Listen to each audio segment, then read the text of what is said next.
G'day, mate. Good day, David. Yeah, Thank you so yeah, much. yeah. Always How's it going? helping people, in the world. A lot of things, matter of fact.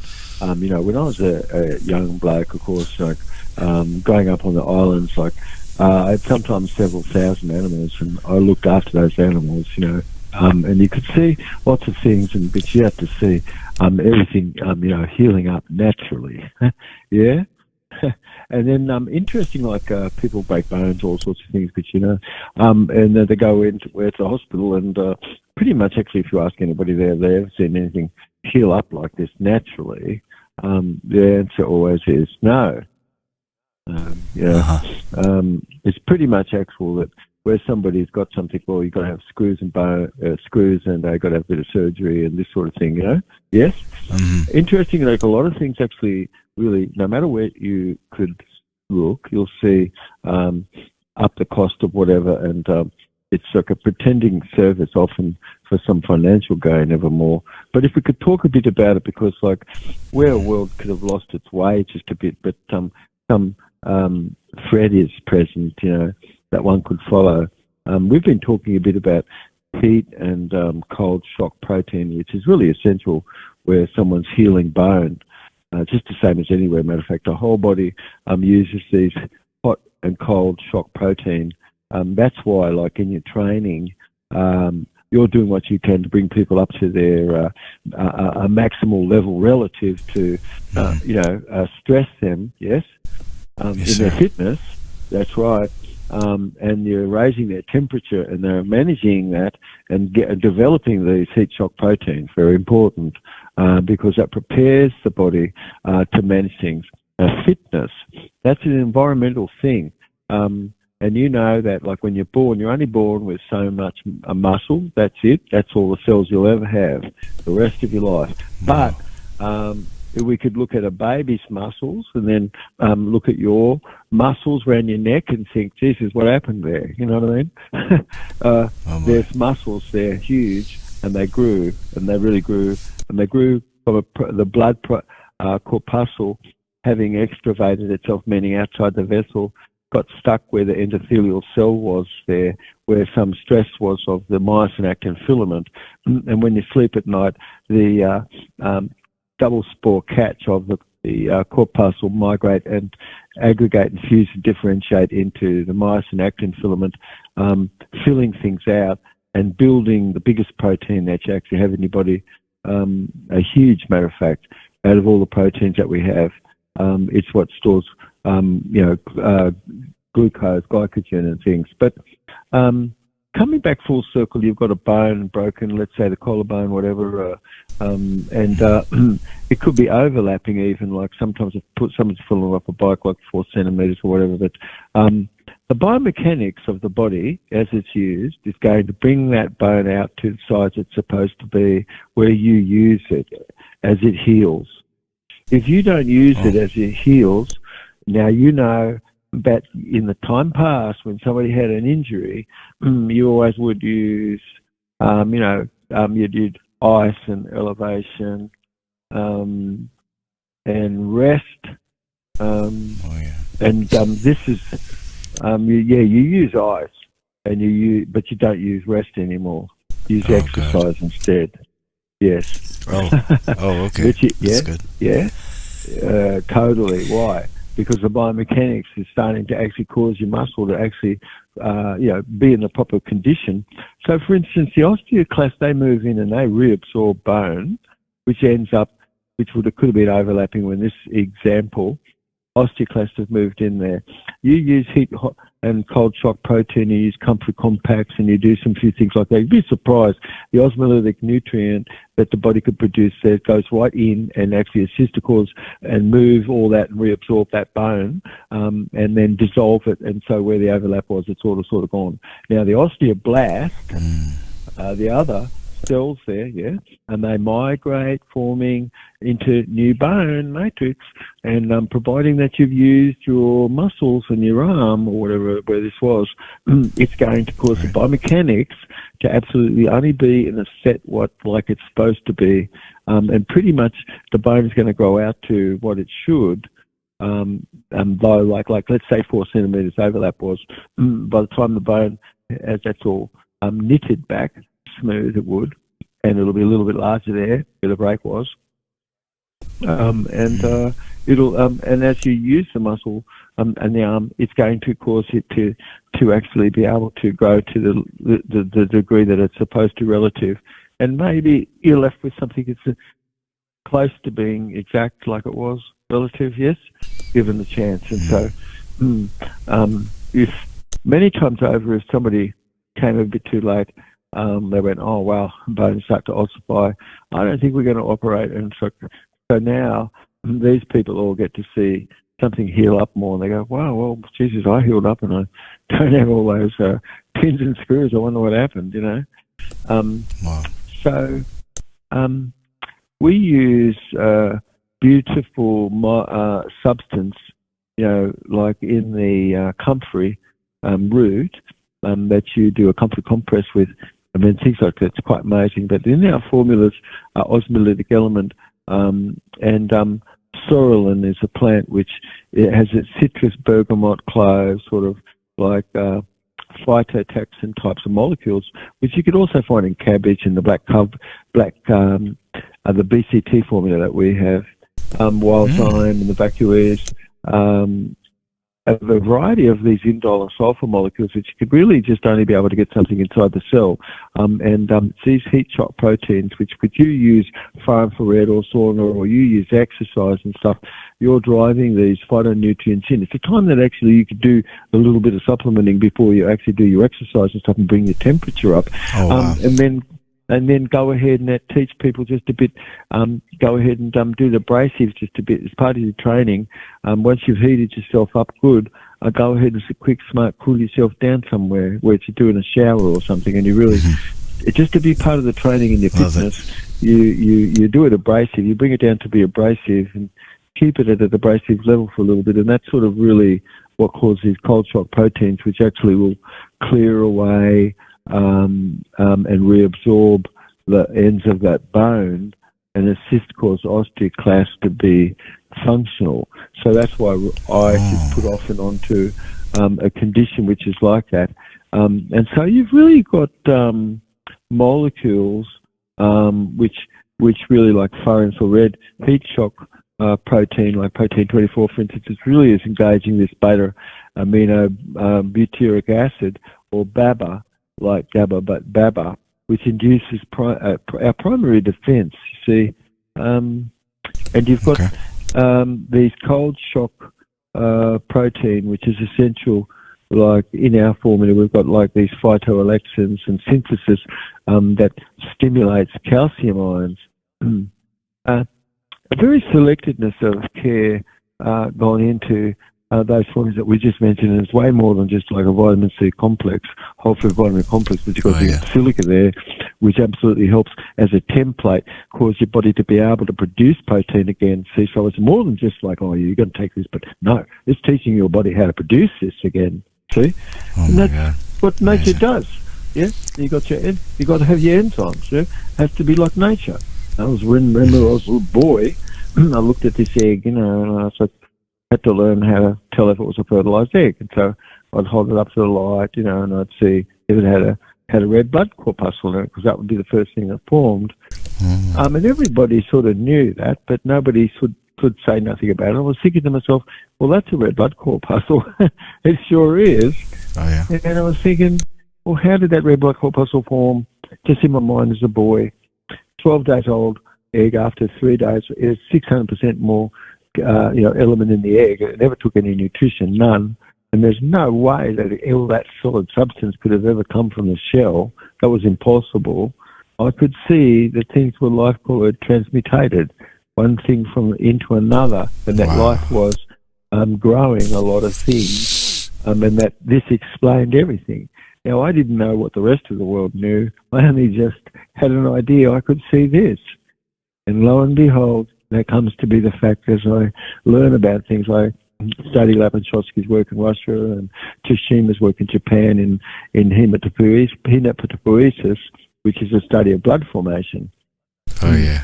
I come up and see, as I'm looking under the most sophisticated microscopes on the Earth, where gastrointestinal nasal, people could read a bit more about that, but I could see how important it was that, you had to have the proper level of carbon and this sort of thing. So, breath through the nose, as we always have talked, otherwise hypercapnia really is there. People have breathed off their carbon, and it should be more than 7%. If it's lower than that because you breathed it off because of you were mouth breathing, one should always nose breathe for the rest of their life and lay more straight on their back as they sleep. I mean, the molecular sort of communication which is existing, which is really quantum sensing from one cell to another, is working really nice when you've got a quiet breath. You build carbon. And exercise also too. You don't have anybody panting like crazy. That's just completely not the right way to exercise whatsoever. Must be just relaxed and quite relative, breath relative. Okay. And trainedness more for things such.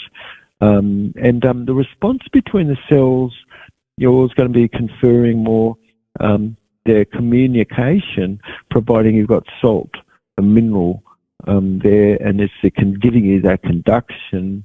And then when you sweat, you're going to need to make sure that you're keeping minerals. People exercising, making sure they're putting minerals into everything that they do. Okay. And then they're going to keep water in their blood. You want to perform good? Right. Keep water in your blood. If you don't have mineral, you're going to sweat it out. And what's going to happen? Suddenly you've got 2 litres water, not enough.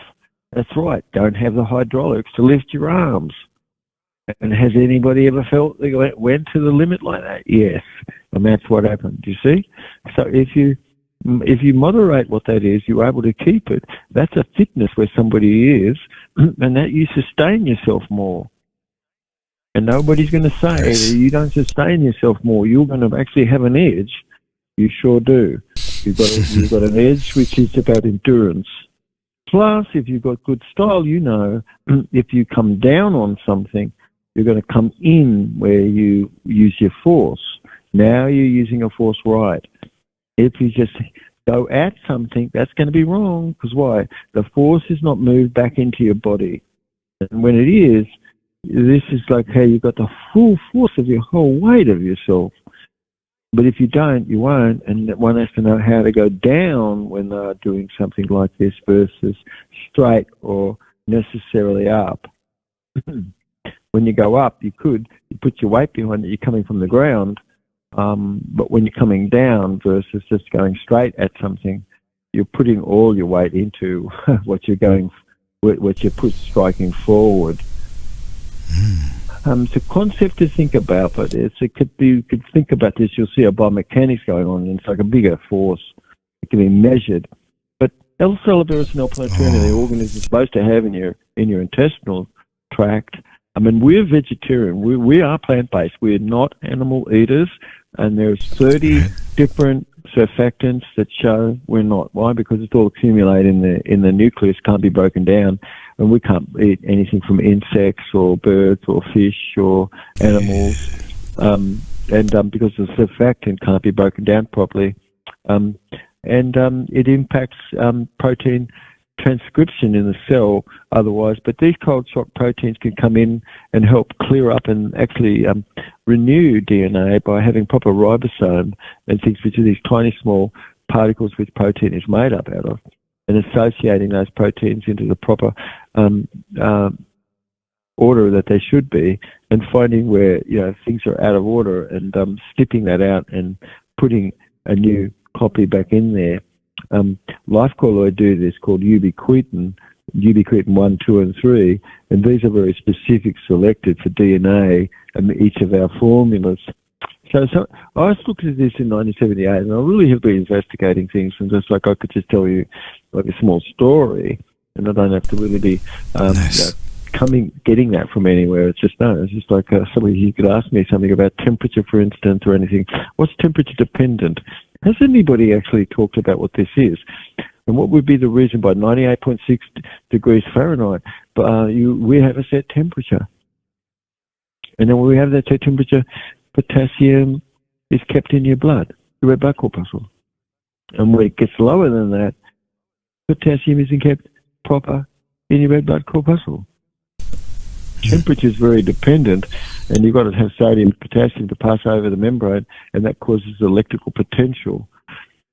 And I used to do jump cell rejuvenation and these rejuvenation trainings and things, and you'd always be putting in the whole brain functioning, so people would be getting rid of don't work, can't, should, try, but must only in their speech, and everybody would be getting rid of all their internal dialogue.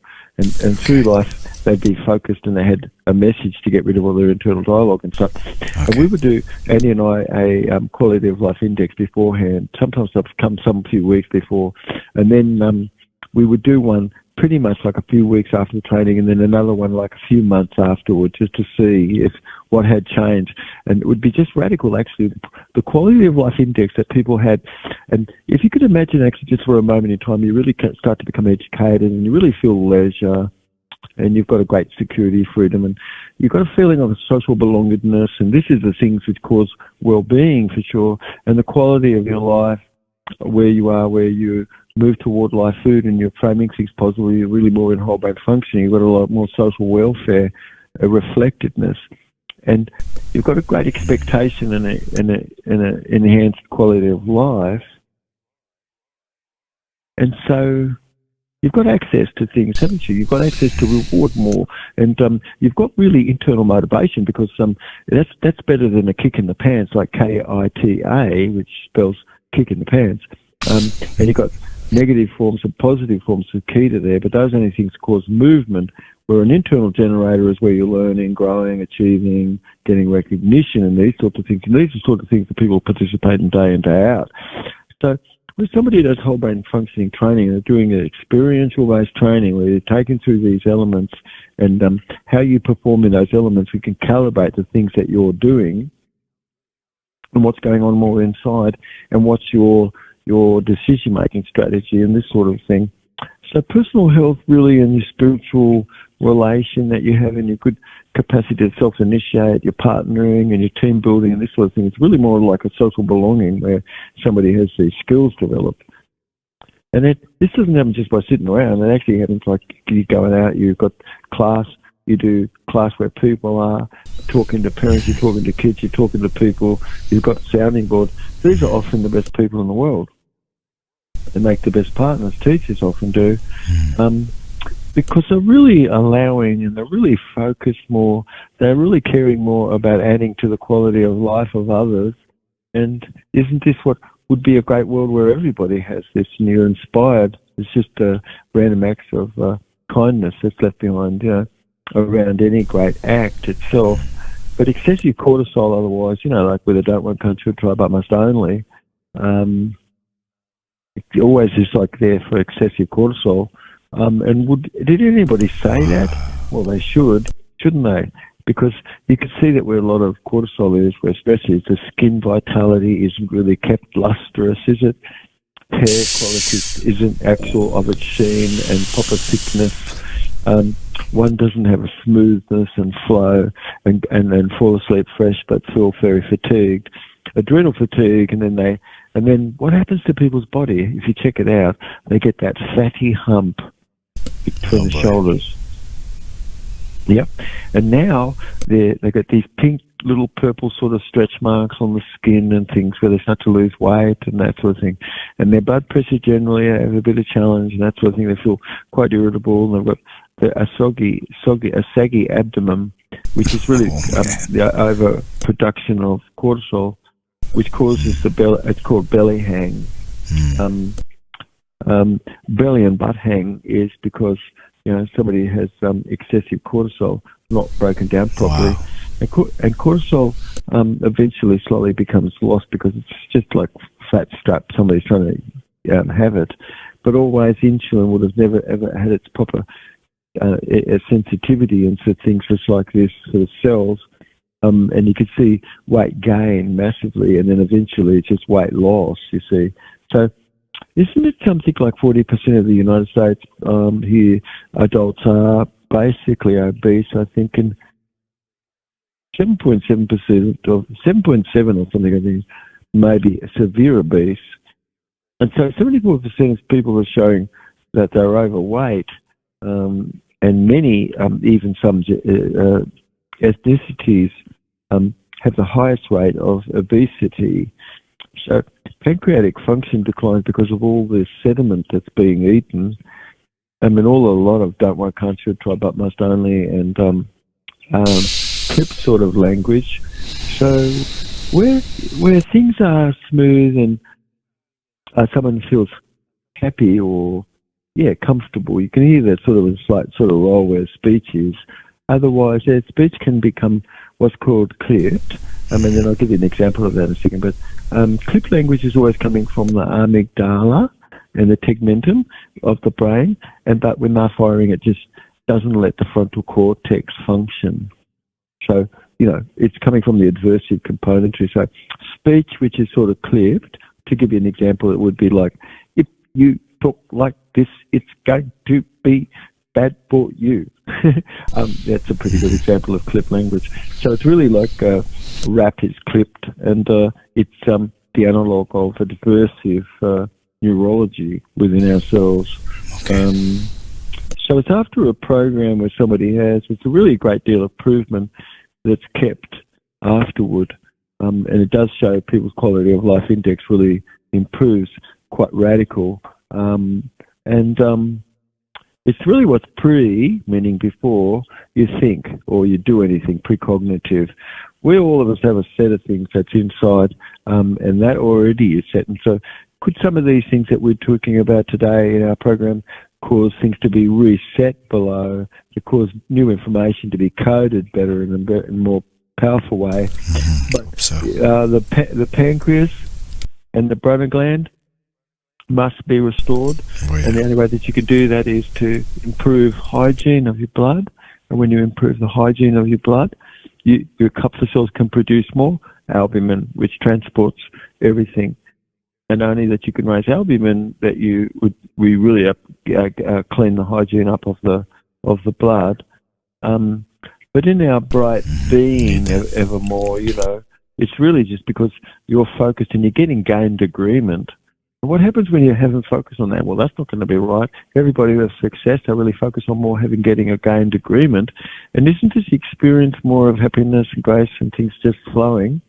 Where somebody has learned that there's 4 absolute forms of violence that we do, and they're the biggest violent things that anybody does. And one is dissociating, meaning walking off, leaving, shutting down, stopping, and controlling, like being a control freak. And doing those sorts of things which within ourselves. The second most form of violence is where people dissociate, not actually focused on what they should or could, which would be wise to in a moment, but totally bringing a lot of other things up and just to control.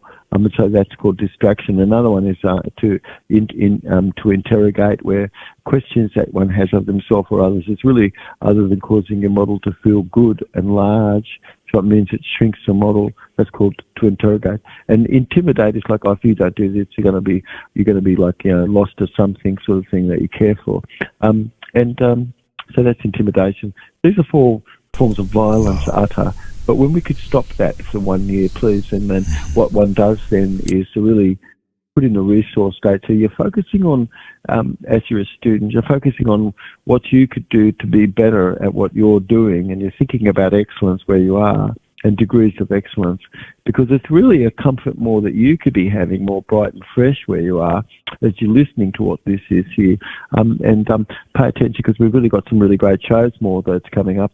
But championing people, like you do, Luke, to get behind kids and people in your team, and building these skills, which you've always, which I think is really admirable, said, of course, that raise a healthy child, raise a healthy village, raise a healthy nation, and that's one of the most Confucius things anybody could ever do. But championing bliss, which comes from your achievement, and achieving emptiness by getting rid of all your internal dialogue, is the start, And so what's the evidence of that? Somebody come before you. Can you hear and see and feel that somebody actually is focused on things which is going to be more beneficial for them, or are they still focused on stuff that's really totally not beneficial? So drop all the stuff that's not beneficial, keep the stuff that is, and focus on the things which is ever more coming from within ourselves. Because actually, if a thought came from you, wow, that's pretty good. Because 90% of most people's thinking, it's really something that's coming from other people. And it's just like, yeah, most people are doing a sort of a mind reading there, which is pretty easy to sort of drop that stuff. But being more timeless is what leisure is in recreation and play, and having a more positive relatedness and expectation, you see. So what would happen if somebody has a more positive expectation? It's just that the possibility something exists, that's all. It doesn't mean that you'd be go, oh, well, I had a positive expectation and it didn't end up happening. It's that you've got a possibility of something existed, and you should be focused on the possibility of it, and you stay with the possibility, and then what's next after that? If you haven't received something, you've got a great strategy for managing failure. And so receptiveness is really being in receptivity, and you can't be putting these things, which I'm saying, into something else, stuffing it into some other model or something, which would be really disastrous. Something which we're doing, like we're talking about, we're sort of getting a precognitive, meaning things are getting lined up more underneath. So, for instance, like when you use direction, you're focused on going forward, not back, and you think about that in your speech. Is it that you've gone forward where your focus is?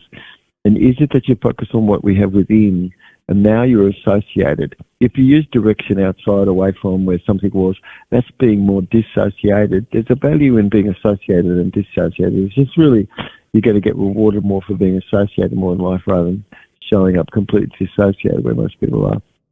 But, a usefulness is really actually seeing what somebody can do.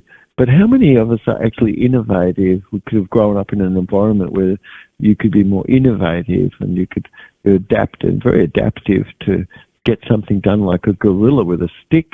Otherwise, there's a lot of sabotage stuff. Oh, I can't do that. I won't do that. I wouldn't be able to. This doesn't exist. There's no possibility, and shut down. And so the average person is going to tick the box that they would have done a lot more in their life as they, just before they die, they tick that box. Really, to laugh and to serve and be in service is really less talk, of course, and no nonsense, really. It's really more an existence of endogenous opiates and enkephalins, endorphins, and these things, which that's cause you feel good, functioning more, and that's just what diminishes discomfort. And these beautiful endorphins and enkephalins, they block all the cell channels and things, which calcium channels and things, which would cause excitation, and they open up all these water pores and things to cause hydration and things, and it's just sort of adjusting the cell.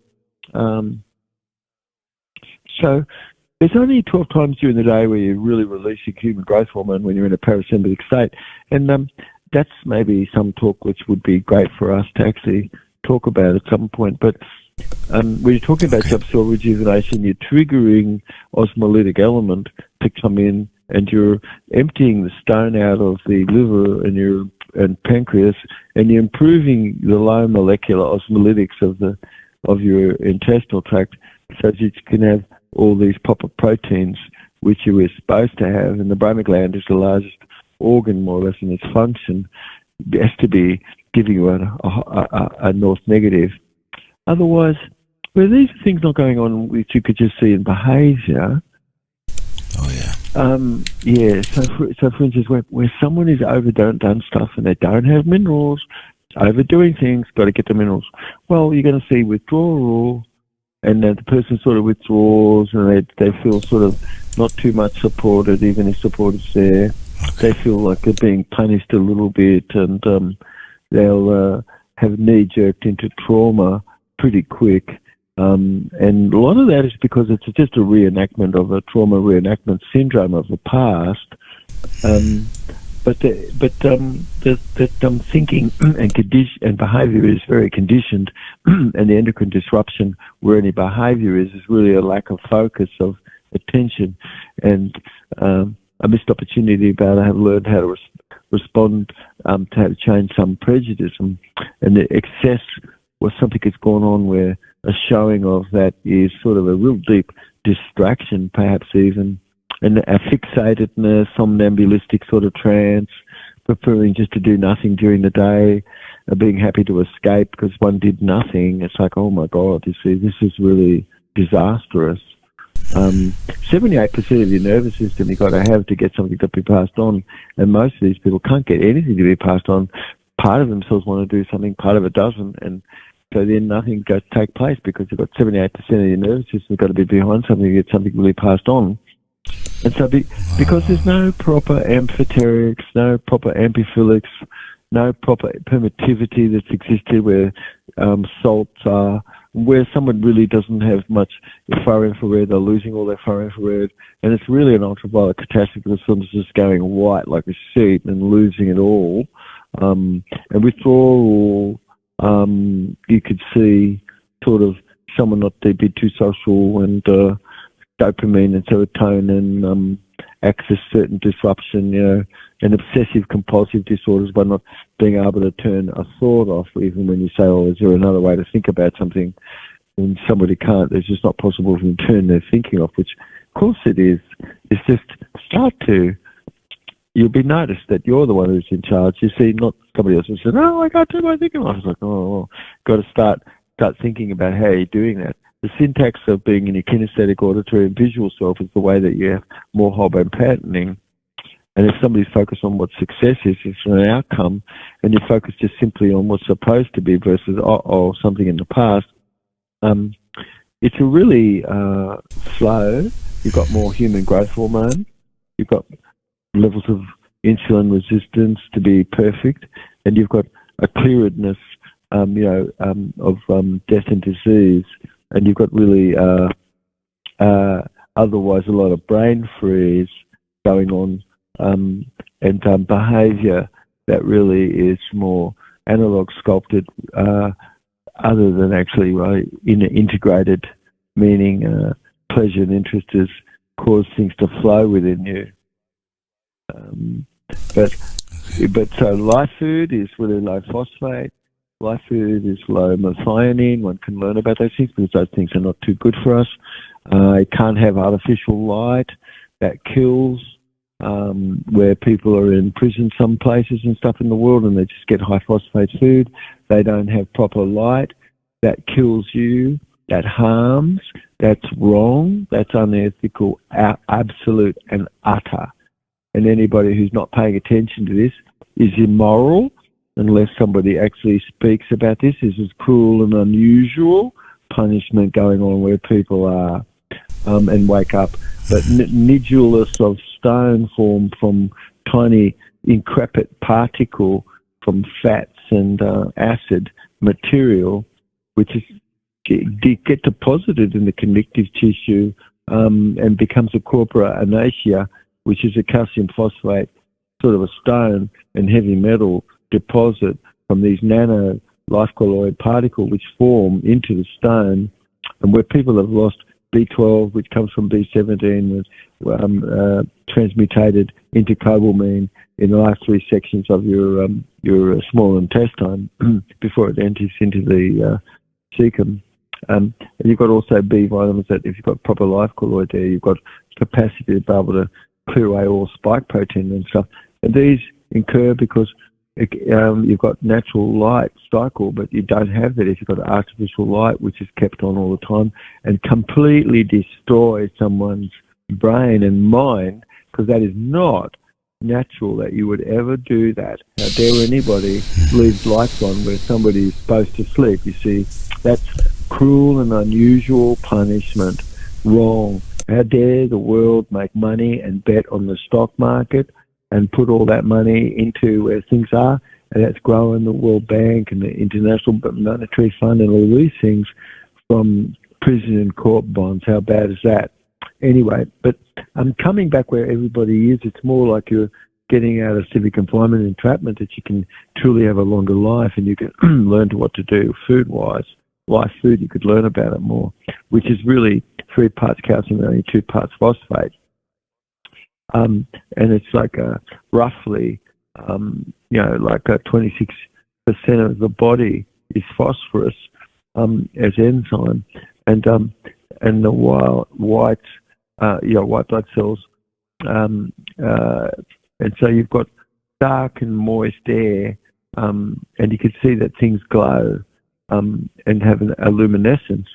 I mean, a dull white light when exposed to light, you could see sometimes light bearingness coming back out of things. I mean, proper DNA and RNA function involves light conduction through the body, and you've got a job constant in a protocol, which is your temperature and temperature regulation. And you've got these hot cold proteins. You've got blue and white light. It's very bright, that burns people's eyes and causes radiation damage to eyes and things. And the phase conjugativeness of red blocks red, lets blue in. And then, in our molecules and things that people could learn about, you've got a positive magneton hydrogen pump, which is pumping and continuously providing hydrogen ions, and it's getting that from 0 point energy and inside the mitochondria, and where you've got proper negative redox around minus 71 millivolts per square centimeter cubed. If it went down to minus 20, it's sort of really a sick state. The body can't kind of really depolarize itself, and enzymatic aerobic glycolysis gets kicked off instead in the cytoplasm, and it produces lactic acid, which puts pressure on the inside of the cells and causes more neoplastic condition once this is going on, because it's really not a proper energy pathway. I think that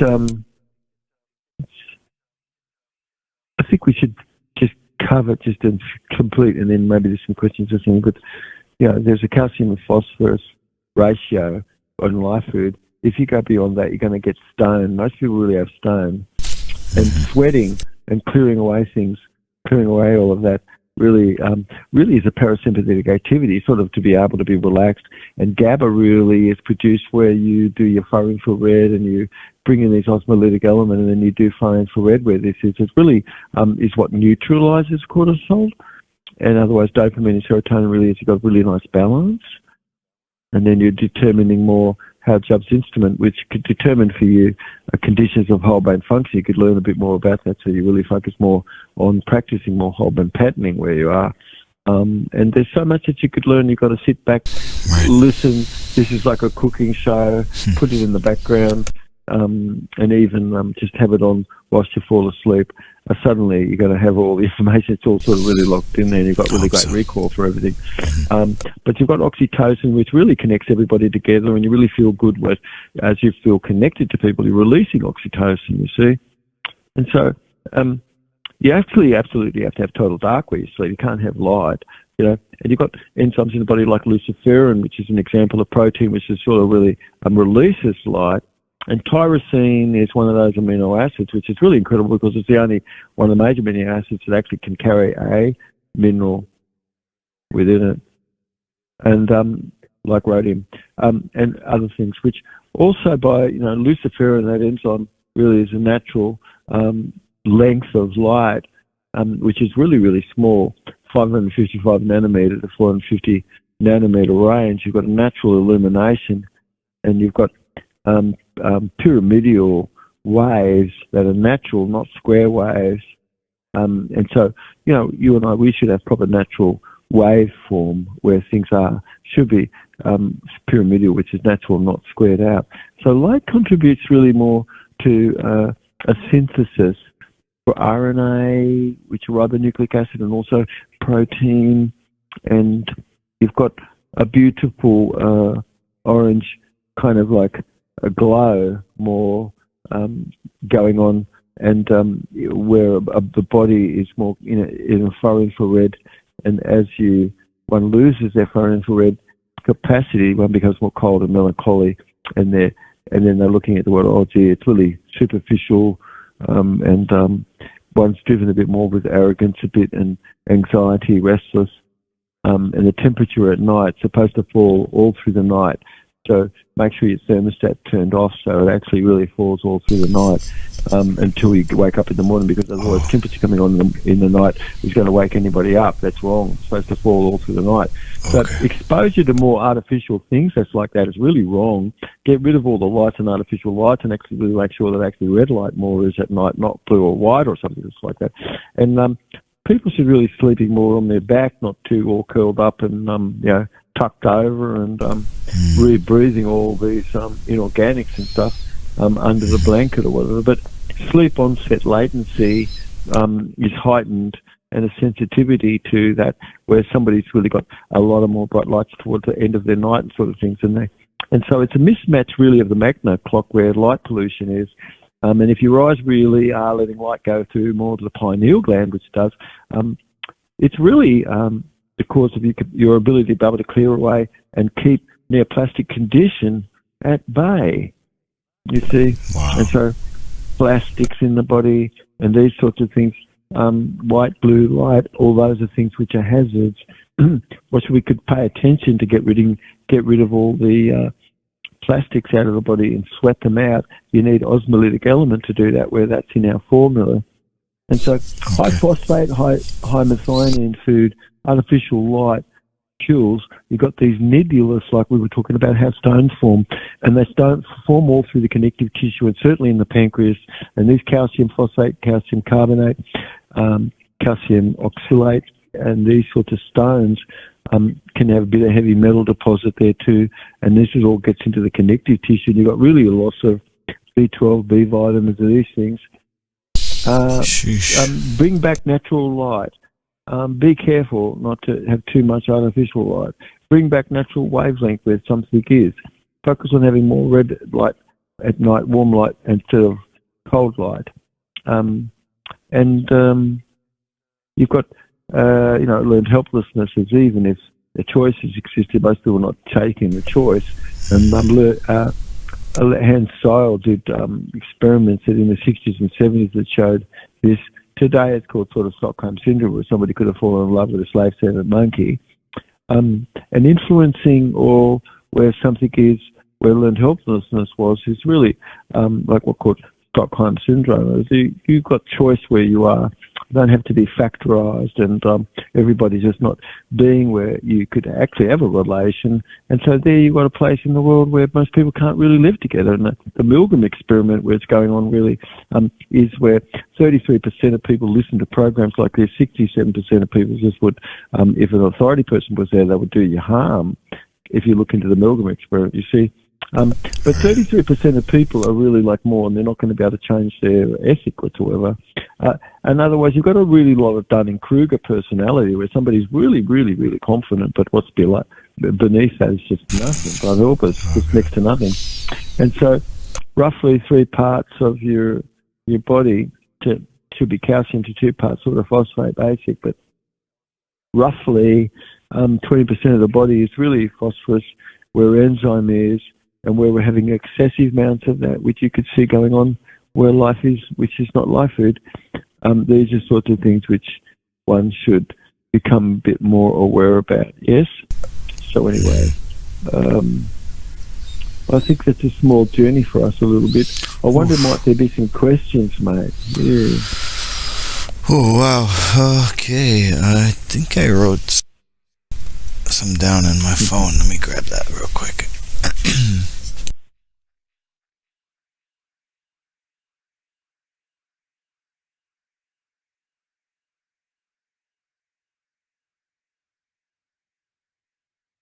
Okay, thank you so much, David.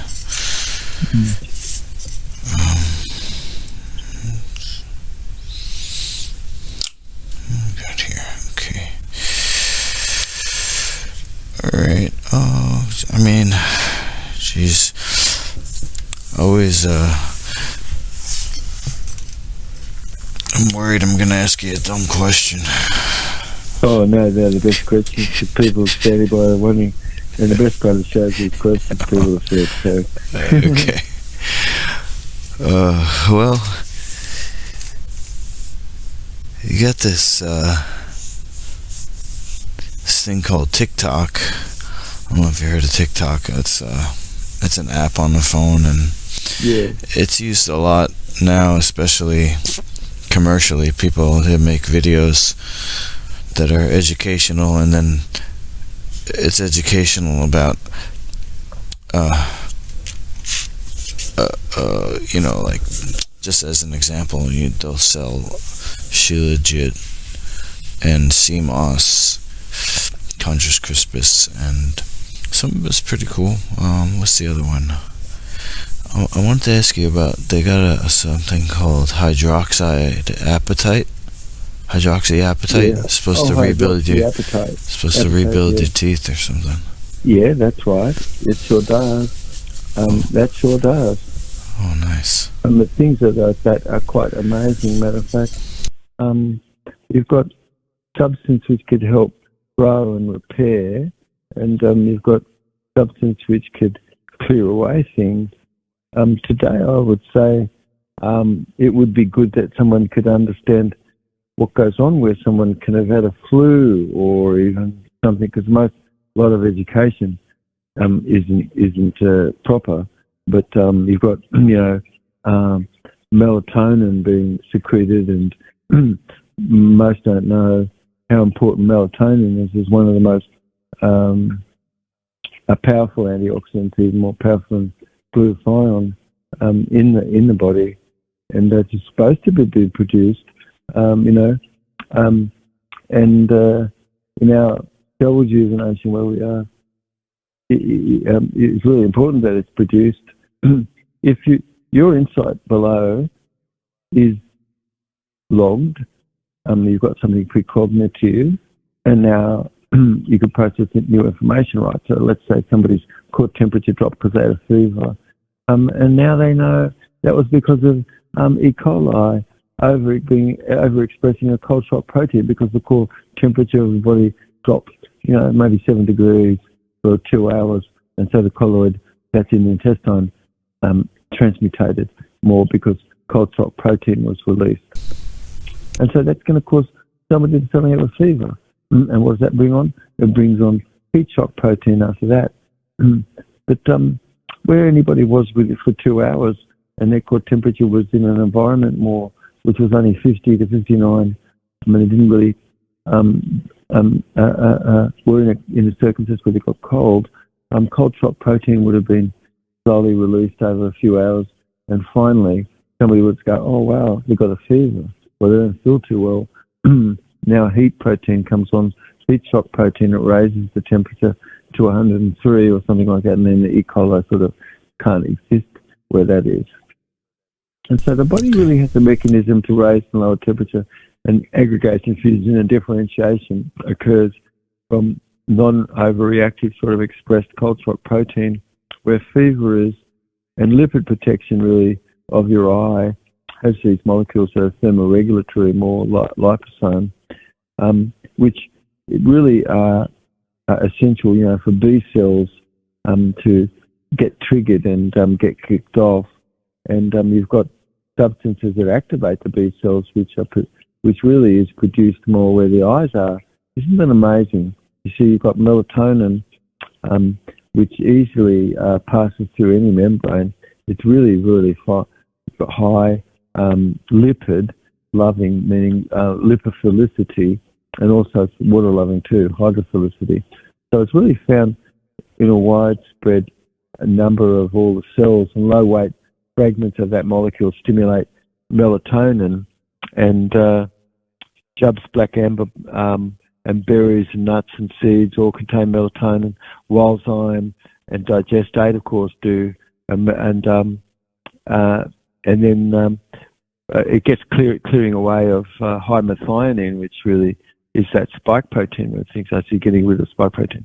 So melatonin really is very hypothermic, and it can generate 40 to 50% of the circadian core temperature whilst someone's sleeping, and under a hypercapnic kind of condition, meaning they'll overbreathe off their carbon.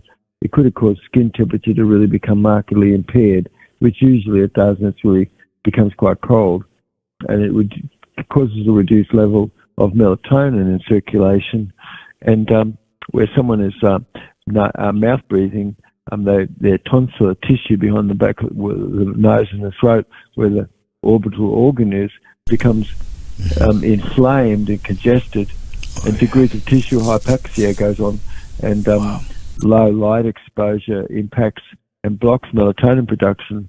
And so congestion and light and these things could have caused glucose and cardiovascular function to be not well as what it could be, because you really could be learning a bit more how melatonin is naturally produced and this sort of thing. Well, what's another question, mate? Yeah. Okay. Let's see here.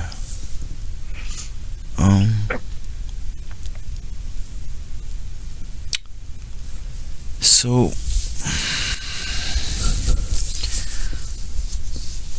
gosh, I guess I had trouble speaking up for myself as a kid, and I just took what was offered in terms of relationships and things. This one person at my old gym, she hooked me up with a surgeon, and he did a septoplasty, and it didn't correct the broken nose that I have. Right. So I don't know. I really can't breathe out of one side of my nose. Right. Yeah, that should be corrected, as it can be, which can be tubernucle and things just like that. It's really common for people to get a picture where they do a CAT scan. Many people, matter of fact, Leakey, don't have or have deviated septal conditions. And granted that where somebody has capacity to breathe through the nose, they must breathe through the nose, and it can be opening up itself as a result of what happens where you sleep. You'd be noticed it is a breath through the nose all the way through sleep, or there isn't. But next to not much breath is necessary when one sleeps, so it's sort of nose could be really not much where it could be, but perfectly fine enough for resting and this sort of thing. Okay. The very thing which could assist where that is to actually do some hot-cold therapy, and where you do ice and heat, and you do far infrared, and if you do some urine therapy during this period of time where you're snorting urine, and you're becoming more an athlete for holding the breath, so you're building carbon dioxide. You've got a great capacity to be able to clear away tissue, which only can have formed like that because of hypercapnia. The other thing is that where someone only is monophasic, that meaning only going to have dinner, good, because it's a 24-hour cycle, and our body's only designed to have monophasic things. Where somebody has lunch and dinner, that's diphasic. This doesn't work. They've got more humps going on. Triphasic, that's breakfast, lunch, and dinner. That's got like a hell of a lot of humps going on. And so the more quiet the breath is, and the more opportunity the body has to be able to bring in these cold shock proteins, which clear and break things down. So cold is used where conditions are like that, just the same as hot. So doing a bit of hot-cold therapy on this, I think you'd be surprised that you could shift the things where the tissue is, you see, and because of that, now the tissue can shrink back to what it's supposed to be. No pressure exists,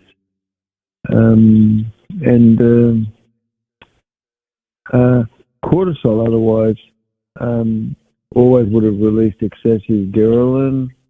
That always would have caused someone to feel like restless and have done things to cause themselves feel better, versus when you don't have cortisol, ghrelin is present, and that causes you to feel like hungry. And then when you don't eat, your stomach is signaling that it's empty, and that's causing ghrelin to be released more. And as ghrelin is released more, it's protecting your cardiovascular system, protecting all the breath through the nose, protecting all the organs. Having proper melatonin and these sorts of things is very important. You do this hot cold therapy, I'm talking about hot cold therapy on the nose and the face to help clear up this septal. And so breath could be, I'll guarantee you'll absolutely improve things radical. You'll see the tone of your face is actually improved. So why not completely therapeutically do a makeover on the head, which one can, one should, and why not spend a little bit of time to somebody like with a joint or with anything else, you're putting a bit of energy into something, which is really, you're eating fewer calories or somebody's doing the easy tea because it's sort of a mood elevator. But you've got tryptophan and things like this.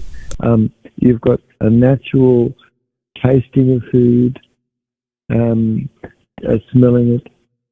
You're relaxing and taking time to be consumed with something. When you do, you're staying with a monophasic sort of program, and you're really bringing in these